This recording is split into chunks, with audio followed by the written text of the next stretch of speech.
Okay, so now we're going to be measuring for the fabric and cutting the fabric. And I have to tell you, I'm committed to making this work on this job. And the client brought in his fabric.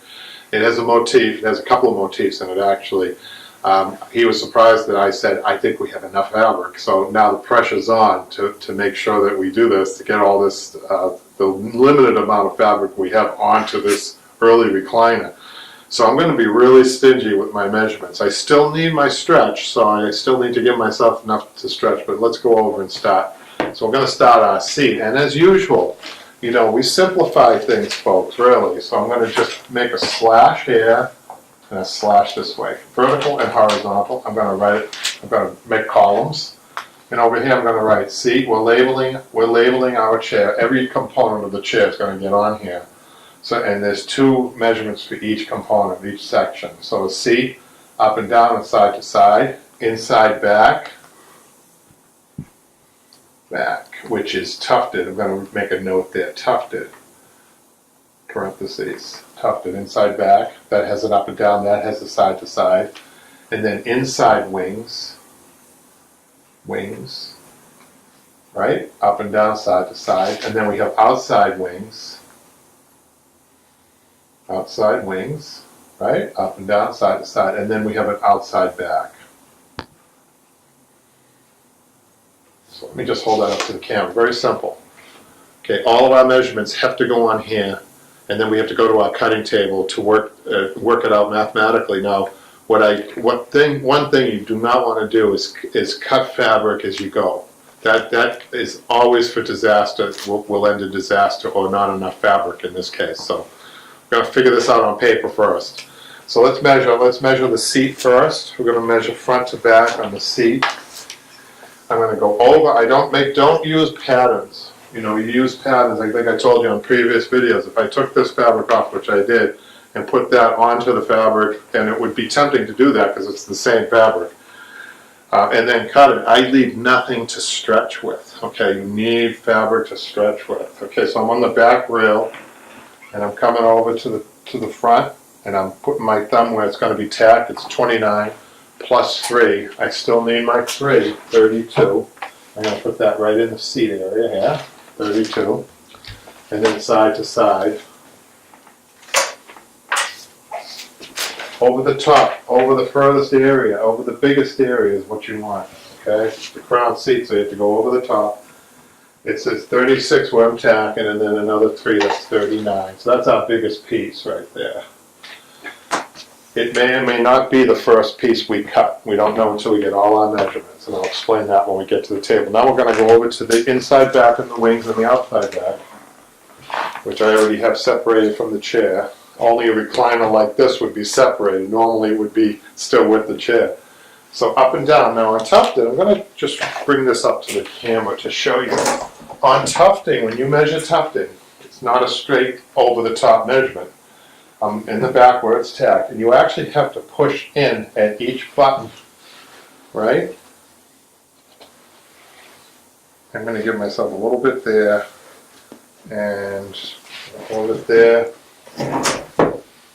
and we got 38 plus 3. Actually, they've got this all the way down, so I'm going to go all the way to 40 plus 3 is 43. That's the up and down measurement, side to side. And what we're going to do is the same thing side to side. I'm going to hold this up for the camera. It's for your benefit. Okay, I'm going to go through here and give myself, each button really has to go in each button. And that would be 24 plus 3, that's 27. Side to side. Inside wings, up and down. I'm going to lift it up again so you can see this. Normally in a chair that's attached, that's how you would be seeing it. So people say, is it easier when pieces are apart like this to upholster them? You would think so, but it's just the opposite. It's a little harder. So up and down, I got 25 plus 3, that's 28. 28. Inside wings, 2 of those, right? 2 inside wings, 1 inside back, 1 seat. 2 outside wings, 1 outside back. Okay, side to side on the wing. We got 18 plus 3, 21. 21. And then the outside wings. Just gonna turn myself. Up and down. I always do my up and down measurement first. But you don't have to.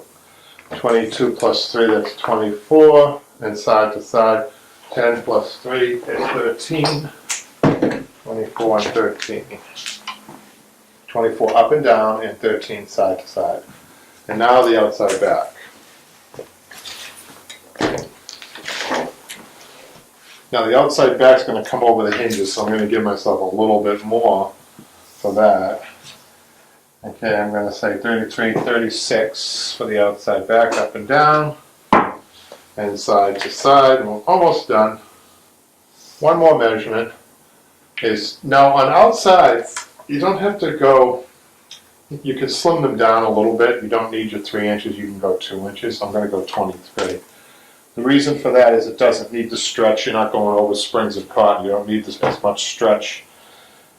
And it's very limited padding, in other words. Okay, so we have all our measurements. So now the big test to see if we have enough fabric. I'm going to go over to the cutting table and cut this out. Okay, so we have our measurements, and we also have a motif in the fabric. So if this was a plain fabric, I'd be looking down here. I'm still going to be looking down this row first because the fabric's running this way. We're going to try to get, I mean, in a perfect world, you have a motif in the center and all your measurements are 54 inches wide. But that's not going to happen usually. Okay, so what I see here now is, first of all, what I'm going to do is pick out which motif would I like to see in the center of this job. And it definitely would be the larger of the 2 motifs. That is the center point of the fabric. So that's another. So we go through this process before anything gets cut. So in my mind, I already have this upholstered with the motif that I want and where I want it, because I've been doing it for so long. But for you beginners, some people like to draw out the chair, and when they come over here, they like to. You can do that if you want. You can keep referencing the chair. In this case, we already have some fabric on the chair, and we can see the last upholsterer did a good job centering, and they did use this motif. But I really didn't go by what they did. I'm going by what I did. I'm going to do. So what I want to do, my challenge is to fit these measurements in using that motif in the center. So let's see what we got first. Let's just let's look at the seat. The seat is 39 inches, which is a big. That's our biggest measurement, but not necessarily our first measurement.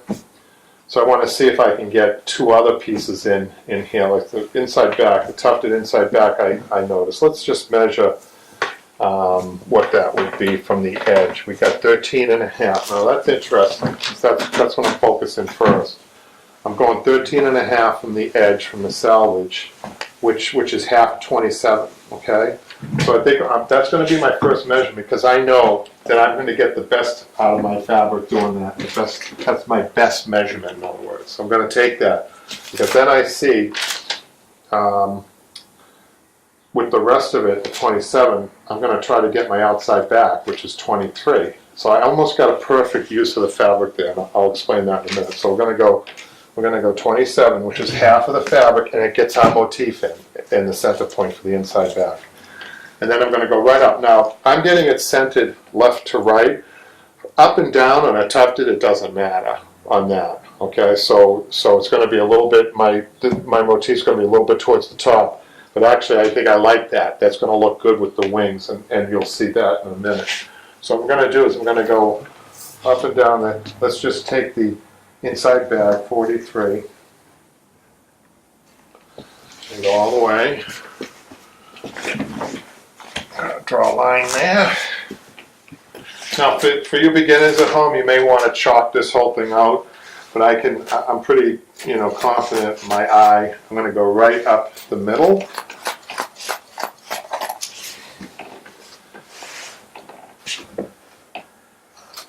And I'm even confident this way that my cut is pretty good. I'm using the motif to cut. Now, when you're cutting the insides and outsides like this, you don't have to be 100% perfect with that cut because a lot of that's used, most of that's used for stretching, okay? But if you're doing a cushion, obviously you have to slow down a little bit and make sure then you take your yardstick out and make sure that it's right. Okay, so the inside back, I'm gonna write IB. Remember, we mark everything, inside back, and that's the chalk. Chalk isn't showing up that great, but I'll be able to read it inside back. I'm going to bring this over this way, just put this aside for now, and I'm going to cross it out that we have it cut. We just cross that out. And like I said, this piece here should be a beautiful outside back, which will also be matched. Let's just see. So we got 40. Outside back is 24 by 13. Oh no, 36 by 23. So we're going to go up 36. And so when I measure this 36 from the bottom, I cut off these two. So what I'm going to do is I'm going to come up a little bit more, give ourselves a little bit more. I'm going to cut it like right there. Just so that we have those motifs on the outside back, so that we see those, okay? And then I'm going to write outside back on this. I'm just going to use my pen on the outside over here, just to write outside back. And then you can use a pen as long as you're not, as long as you're on salvage. Don't use it anywhere else. This is the inside back. I'm just going to make sure that I have those two marked. I can see them because the chalk isn't that great sometimes with white background. Okay, so I'm going to cross that out. Outside back is done. Okay, now we're going to go to our seat. Okay, so we ran into a little trouble with this fabric. I probably would have gotten double the amount of fabric. I probably wouldn't advise beginners to do what I did, which is take on a job like this knowing that it's going to be close. I mean, it's a very daring thing. It's like walking a tightrope here. So the last thing I want to do is call a client and say, listen, I didn't have enough. Which I don't think has ever happened to me, but there's always a first time. I thought this was it. So we had to do a little more creative measuring, and I came up with, on the inside wings, I found where I could save a little bit, which made the difference. And now I cut those, and now I'm down to the outside wings, and this is what I have left over. Now I have no piping on this job because it's an antique, and there usually wasn't any piping. So I was lucky there, because after I cut the two outside wings, I have nothing. And we actually have to redesign the seat a little bit too, which won't make a difference in the look at all. And I'll explain that when we go back to the chair. But now I'm going to cut this. And just to show you how close I was on this fabric, so my up and down measurement on the outside wing is 24. I have 26. And then side to side, it was 13. This is 26, so half of that is 13. Okay, so one cut for the outside for two pieces. All right, I'm going to cut right up this center. And that's it. That's all the fabric I have. So this is I'm going to save every scrap on that when I cut it though. When I'm upholstering, I'm going to trim it up really close and save as much as I can.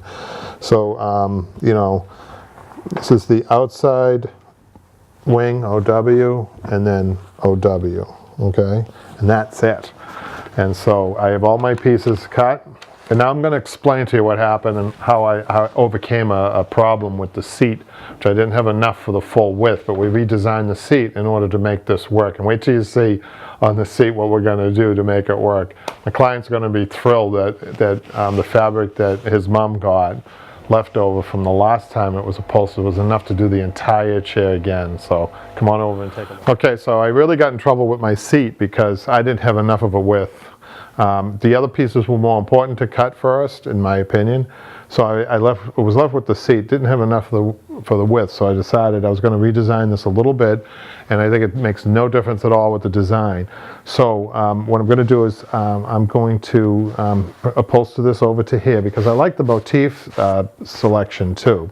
But what happened on the side, I'm just going to turn this to show you. I didn't have enough fabric on each side. So what I'm going to do, what I did was I trimmed up the cotton.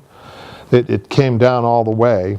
And there was actually a piece already in here that was like a border. So what I'm going to do is I'm going to create a whole border on this side. with the remaining fabric that I have. Now I just showed you that that's all I had, but I planned ahead of time for that. I'm going to cut the seat, so I'm going to have 2 pieces for my border. This is actually 9-inch extra, and I need 4.5 inches for my border, so I'm going to cut that and then have my 2 borders to finish the job. That's how close I was on this job. We don't really want to be this close if we can help it, but this was a special project for a special client, and I thought I think it's pretty neat that I'm going to be able to get this whole thing covered with this fabric. So there it is. We have enough fabric to cover the entire chair, and we have all of our motifs in a really good spot. And so I really wouldn't suggest to go into a job for you beginners like this, because this is very challenging and a little nerve-wracking towards the end there. But we did it, and I can't wait to start putting the fabric on, and that will be our next segment, so we'll see you then.